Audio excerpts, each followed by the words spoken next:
Hey, late starters. I'm your host, Andrea Vall, and in today's episode, we're going to talk to Gina Schreck how she started her co-working space right before the pandemic happened, how they weathered that storm, and now how they're making amazing plans for expanding that business. And she'll dive into why you can't make any assumptions about other people's success. Listen in. Hello, dreamers. Welcome to the Late Starters Club, giving you the inspiration, mindset, and tools you need to start something midlife and beyond. Remember, it's never too late to follow your dreams. All right, welcome everyone to the Late Starters Club. I'm your host, Andrea Vall. I'm joined by the fabulous, the wonderful Gina Schreck. Yay! Woo, woo, woo, woo. I'm so happy to be here. I am so glad to have you on as one of my early first guests to this podcast. We've been connected a long time, and it's super fun to see all the things that you have done. So for my listeners who don't know Gina, she is amazing. She has been an entrepreneur since 1995 when she was like 4, and old lady. And she launched a marketing and sales training company. In 2008, she launched a digital marketing agency, which she grew to 2.5 million and sold it in 2021, which is so amazing. And that's kind of where we connected is everyone was always like, oh, you got to talk to Gina Schreck. You got to connect with Gina Schreck because we were both in that marketing space. Right. And just, I love. And I think we worked together a few times with some of our clients that needed more specific Google things that you were doing and ads. And Yep, exactly. I wish we lived closer. And it's not like we live so far, but it's far enough that we don't get to hang out as much. And I would love to get to know you more. So I know. And I wish that I could be in your co-working space. So that's what we're going to kind of talk a little bit more about is Gina opened her first co-working space on March 2nd, 2020. I mean, no drama there. Great time to open a co-working space. Let's all gather. And she is married. She's a co-founder of 4 children and lots of wiener dogs. So that's so awesome. And a few other things I'm just going to brag in a little bit because I love all the lists. You're on a ton of lists. Yeah, you know how that goes. You get on all these. Yeah, just being around it. When you're old, you're around a long time. You get on all these lists. But you're on some really impressive lists. You're on LinkedIn's top 24 B2B marketers to follow in 2019 and 20, which is awesome. And a top 5 global guru in 2020 with some amazing other people. I mean, you're just like up there, you're slaying it. And I think it's super fun that you get to work with your daughter. You've got a podcast with her, The Journey. Which is so fun. And I was gone for 2 weeks and she interviewed guests. We always have guests. And I'm so proud of her. She's just, both daughters are such rock stars, very confident, but she's so funny and so smart. Yeah. And so that's a mom brag of listening to the podcast from the perspective of, I'm not there, talking all the time. And she was just I came in, I was just like, that was the best podcast ever. Yeah. So that is so awesome. I love all that you've accomplished. And here at the Late Starters Club, our big mission is just to encourage people who, have an idea or have a dream, have something that they want to start. And I just want to, before we dive into some of the other questions too, is, you started this co-working space and you had a successful agency. What kind of prompted you to really start that co-working space when you had something great going on, something solid, and then all of a sudden you're like, let's do something new. And I was 55 when I had this epiphany of now's the time. 10 years earlier, I was speaking at a conference in Indianapolis, and it was within this space called Developer Town. And it still exists. And it's basically a co-working. I call it a bro working because it was all guys. They were all they were programmers, they were app developers, SEO, but it was this giant warehouse. And within it, there were these tiny houses and they were really tough sheds, but Yeah. they were decorated and it was so cool.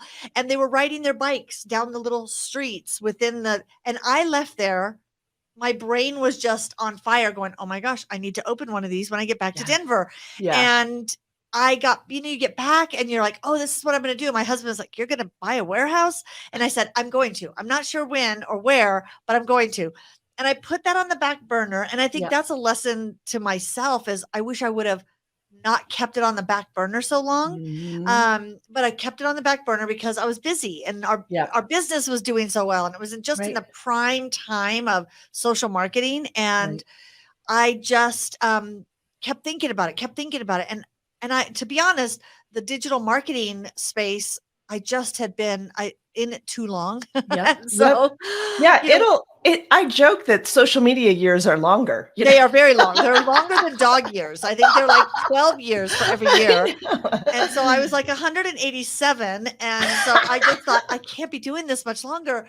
And it's just a 24-hour a day, 7-day a week business to be in. And you panic if all of a sudden, remember when Google Plus launched and you had to wake up early to get on this list and because you want to be first. And I was like, I'm just over that. And so we were looking for space for our 12 team members at our marketing agency. We were trying to find a space and we were looking at different offices and couldn't find anything. And I was like, oh, wait a minute, that idea I had, maybe now's the time.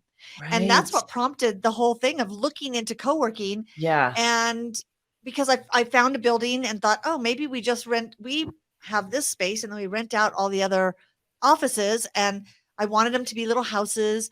And so that idea just started. I thought, you know what, I'm going to contact a broker. And I just started taking baby steps to see, okay, what if I did do that? And let me talk to an architect and let me talk to, and I went to a co-working conference early on before we fully got started. And wow, my eyes were just like, wide open going, oh, I love this so much. And I came back going, we're doing it. Yeah. I love that. I love that idea. Just continue to take little baby steps towards that. Something that seems overwhelming. Right. Just start taking the steps. And pretty soon you're like, wow, it's actually happening. And I'm in that same process again, where I'm taking baby steps to try to raise $4 million because we're doing a double expansion. We're expanding here, which we can manage that. But with the other one, I need investors because it's, a $4 million expansion and taking on a space that's 2.5 times the size of this one. And all of a sudden I'm in waters that I've never been in before going, wow, I need funding and I need to go out and create pitch decks and things that I hadn't done before. But you're like, you know what? People do this every day. It can't be that hard. Let's do it. Yeah. And the thing that I love, if you had to start there, that would have been really overwhelming, but you just kept taking the little steps and doing the little thing and having the success. And then, kind of, I love that. I love that. Yeah. And that actually leads into our great question that I love to ask as well is, if you had to describe yourself or your life in one sentence, what would that be? Always say yes. I always say yes to things. And sometimes it leads me into trouble. And sometimes it leads to, simple things. Like I went to this meeting at a local city of Centennial thing, and I ended up being on the back of buses everywhere in town right now. And I also saw this giant library book mobile, not a bookmobile, but it was a big vending machine. And I just walked in. I was like, oh my gosh, I want one of those in our space. They said, oh, do you want to be one of our beta testers? I said, yes. I have no idea what this means, but yes. And now we're getting all this publicity around, we're going to be the first beta tester for this new type of library thing. And, awesome. And saying yes to, yes, I'm going to look at warehouse space, and yes, I'm going to see how much this is going to cost and how we're going to fund this. And that's where it did get into dicey waters, and going, okay, what am I doing? And there were days I was just like, oh my gosh, I'm going to financially ruin my husband and myself, and we're going to be Walmart greeters at age 87. So, I'm stitching our names on our vests now. But my motto has always been just say yes and see, because it usually takes you to somewhere that is just amazing adventures. Yep. And I think that's Yeah. my thing is go for the big adventures. Yeah, that's awesome. I love that. And I actually was listening to a recent podcast that you and Taylor were on with, and she said she was kind of the string to your balloon or something. That is very true. I love that. Yes. You need somebody Taylor for, keeps me tethered. And she's the perfect one because she's also adventurous, but she's very logical. My Right. husband would be the one to go, give me a pin, I'm popping the balloon, we're done. We need to just be done. Like, let's retire and be done. And Taylor lets me, kind of go think bigger and Right. keep exploring. Should we franchise? Should we do this? So Right. yeah, I think you have to find the right people, which was interesting when I started. My husband's very logical and Yep. he's very risk adverse. And my ideas sometimes are wild and crazy and Right. out there. And I have to surround myself with people who can nurture that idea Right. while I gather data. Then when I have enough data, I can then go to my husband with all the data Uh-huh. and my idea. Yep. And he then is like, oh, okay, like she's thought through this. It's not just like, oh, I'm going to go do this. And I've learned that even with this expansion project, the same thing. I have to have data. I have to have all my financials in order. It's like I'm Right. going to my own husband to do a pitch deck, But I think in business, we need those people at different Yeah. points to Yep. encourage and fan the flame of an idea, because sometimes the people that are closest to us might squelch the flame. I think that that is such a huge lesson because, one thing you have done is surround yourself with great people Yeah, and, totally. hire the right people, get your team in the right space. But it's also a big thing to also make sure that you are, um, y- giving your family or the other decision makers the things they need to also Right. say yes to your idea Well, because especially when you're starting a business that takes a lot of upfront funding, right. I can't just go, if it were up to me, I would just say, yes, I'm doing this. I'm taking the money out of our account. We Yeah. don't need savings. We don't need retirement. So, there are some things you just can't do making decisions like that on your own. Right. And some you can, but even if you have the full authority to make that decision on your own, Yep. wow, I would have gotten myself into a lot more trouble than I think, if I were just on my own. I think I Yeah. wouldn't have been as cautious. And I see businesses that get funding for their very first venture and Mhm. you'll spend every dime you have. Right. So if I had $4 million when we started this one, I would have gone huge. I would have been, I would have been in trouble because COVID Yeah. hit 2 weeks after we opened. Right. And I would have been devastated if I Yeah. owed money to people. Like, we have no Right. debt. We didn't take out loans. We didn't do Right. investors. So I had no pressure. So yeah, I think it's wise, even if you don't have a board of directors, to surround yourself with some people who can give you encouragement when you need it, can help grow your idea with brainstorming, and then some people who can say, okay, let's shoot some holes in that. Yeah. And so Yeah. I was fortunate to have that. Right. Yeah, I love that. And let's talk about some of the obstacles. You mentioned obviously COVID, your husband was an obstacle and also maybe an aid Yeah. to getting your thoughts all in line. But how did you deal with COVID right after opening? I mean, that must have been just a It huge, was so bad. out of left field. No one was expecting that. How Yeah. did you deal with that? Yeah, I mean, March 2nd, we opened our doors like, woo, we're open. March Mhm. 15th, we're like, oh my gosh, are we going to be We're able to stay shut. open? Again, our marketing background helped us because we pre-sold offices before we opened. So we had about 10 of our 30 offices already with people in them on Okay. day one. And then we had some other memberships and people coming in before COVID hit. Right. So it kind of helped us because during COVID, people still wanted to get out of their houses, and they were Yeah. now saying, oh, now my kids are at home. My spouse is also working from home. I need this as my sanctuary. So Right. we didn't lose anybody during Yeah. COVID. People Yeah. still came in, they closed their doors. We have a lot of private offices. We had a lot of space for people to spread out. Right. So that was an obstacle, but it also was kind of a blessing. We got to know people very intimately and help them with their businesses. We Mhm. got to be our marketing experts with these people who are in here. And slowly over 2020, people kept coming in saying, I need a Yeah. space. I need a Yeah. space. And then we just wrote out that.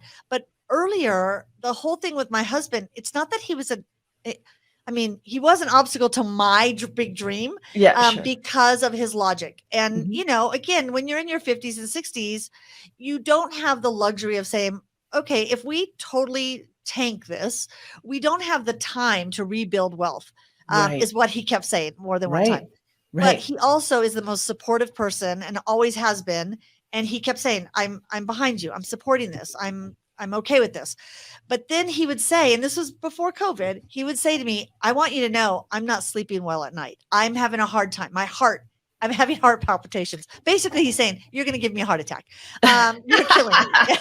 That's what he was saying. And I, at one point, before I signed the final lease on this space and had to put down $217,000 of our money, I literally that night I went to bed going, okay, what am I doing? Like, I'm taking a risk that is so big. Why am I doing this? What is my motive? And I went to bed thinking maybe I waited too long. That 10 years I put it on the back burner. I shouldn't have waited 10 years. I've waited too long. I think the ship has sailed. And Wow. and he was so adamant about, I'm not happy with where we're going with this. And it's going to end up costing more. And we're going to end up putting more money, which we have. And I went to bed that night thinking, okay, I waited too long. My ship has sailed. And I tossed and turned all night. I woke up in the Yeah. morning more determined. And I thought, oh my gosh, my ship is still in the harbor. Um, it's not too late. Yeah. I need to reduce the risk for him. I need to show him that I will make this work. There's no guarantee. I Right. was totally doing like you do to investors or anybody else. You're Right. saying, here's what we're going to do, but you don't Yeah. know that. Yeah. But I was more determined that this will not fail. Uh-huh. And so it was an obstacle because it was one of the most down times when I came and met with a contractor who's telling me, oh, instead of $1.1 million to do the build out, it's now going to be $1.7 million. And I'm thinking, where are we going to come up with that? Like, I'm going to have to now go and say, oh, we need to take more money out of our retirement. So there were a lot of days like that I just was like, what am I doing? Yeah. Yeah. But I just kept feeling Right. the strong urge that I know this is needed.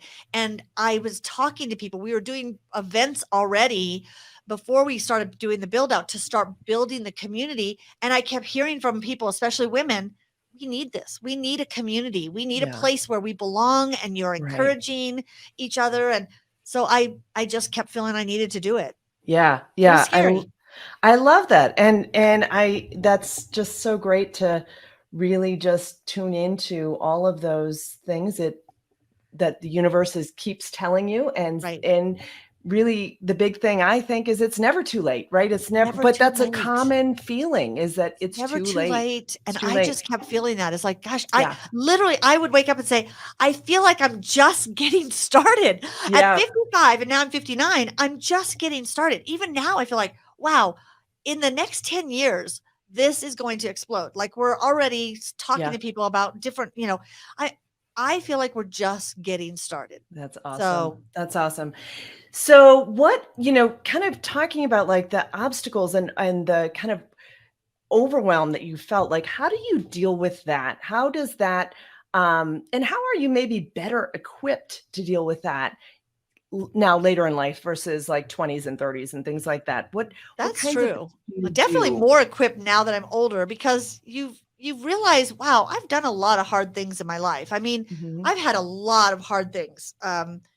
From personal things, with Yeah. my son being at Columbine during the shootings. We went through Mhm. that whole trauma in 4 years. Mhm. And I, younger, I was married young, had 2 kids, was a single parent, got Mhm. remarried. Now I've been married 34 years. There's like, as you get older, you kind of look back and go, all these scars have made Yeah. me tough. Yeah. And that has helped. But there were days I would sit in this space that I'm in right now. I would sit in this space No one else was here. The contractor would leave. I would meet with them. They would tell me what I couldn't do. They would always tell me what I couldn't do. You can't do that because it's going to cost that. You can't do that because we have to dig the whole floor. We can't. And I sat here one day and I was just crying. I was just sitting here bawling. And all of a sudden the phone rang, which of course I had already had the phone hooked up because I was already pre-selling offices before we even started construction. And I'm sitting there and the phone rang. And you know how women, we can like go from yelling at our kids or crying and to be like, how can I, this is the Village, how can I help you? And this woman asked me if she's looking for a space. She knew we were kid friendly. And she said, I need a space that I can come in and work. And this was in January. So again, pre-COVID, this was January 2020. And we weren't even close to being open. We still had 3 more months. And I said, unfortunately, we have a delay with the stuff and we won't be open until March. And she said, oh, I'm just so bummed. I don't know that I can wait that long. But she said, can I just tell you, thank you for thinking of working moms as you're building a space like this. She goes, this is the kind of space women need. And I don't know. All I know is her name was Tatiana, this angel who called that day while I was in tears, Tatiana. I hung up the phone and I sat there and bawled going, oh my gosh, I think I did a Facebook Live while I was crying after that, because I thought that was the encouragement at that moment that I needed. But usually I have my breakdown moments and then I go into major protective mode of I get on my I'm a big podcast junkie. I know it's like there's a lot of people like you, I'm sure, that we listen to motivational things. And I love podcasts like How I Built This with Guy Raz. And so great. I binge on those kind of podcasts to hear other people who have failed and risen out of that, who have struggled and still made the big success. And I would go into that mode to pump myself back up. And then I put on my big girl pants and I go, let's get back to this. It's going to happen. Got work to do, people. Great. Enough crying. Let's get going. It's great. I definitely feel like that is just such a great way to cleanse and all the energy, everything you need to get out and turn on positive things, fill your head and fill your mind with positive words, affirmations, podcasts, whatever it is that you need. I need to hear other people telling stories that they went through this tough thing, put thousands of dollars on credit cards and were in debt and filed bankruptcy, lost their house. And now they've started Ben & Jerry's ice cream or something. Exactly. That's how sometimes that's the journey, right? It's not, it really is. So that's great. So here's a question that I think is interesting because, I think from the outside looking in, we sometimes have assumptions about other people. So tell me an assumption that lots of people have about you that is wrong. I think people always think I have it all together. I mean, and I think we think that of everybody else. They always think, oh, well, you have it so easy. You have it all together. Like things have been easy for you. And none of us have it all together all the time.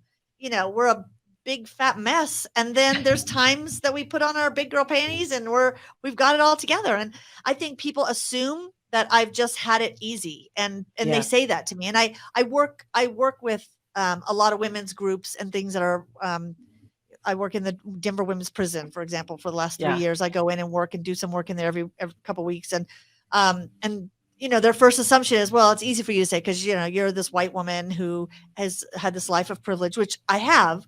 I've also been raised by a welfare mom, raised in the, ghetto parts of California, was a single mom myself, had their all kinds of trauma. So I think people look at others and go, wow, you have it all together. So that's why you're successful. This is why I'm not doing well, is I have all these things, challenges. I'm a single mom, or I'm going through a divorce, or I'm doing this. It's like, you know what? All of us have had that. So I think the assumption we have of other people's success is that that's why they have it successes. It was easy for them. And it's like, no, it's the hardships that we go through that make us successful. Yeah, that's great. I love that. And I love now the women that I work with in the village here. I come in yesterday, a sweet young 25-year-old who's having major drama in her business, for me to sit across the table from her as she's crying. I love that, because I'm sitting there going, girl, this is going to make you so successful. And I love that. Like, I feel like Grandmother Willow. I'm the wise old tree now, getting to sit with the young ones at my feet and tell them. Yeah. That's awesome. Yeah, I love it. So, so let's think, let me just see if there was any other questions I was going to ask you. Oh yeah, we talked about the pivotal moment of the developer town. We already kind of talked about that. So that's awesome.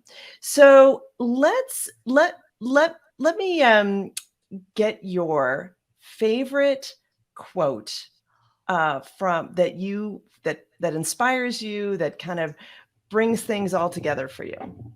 It's interesting. I heard this somewhere, and I have it on a board at home next to my coffee maker so I can see it every day. And it just says amor fati, and it means love your fate. And I don't know why that just, like, I love that saying so much. Amor fati. Like, instead of complaining about our history, our failures, Right. our rough upbringings, whatever,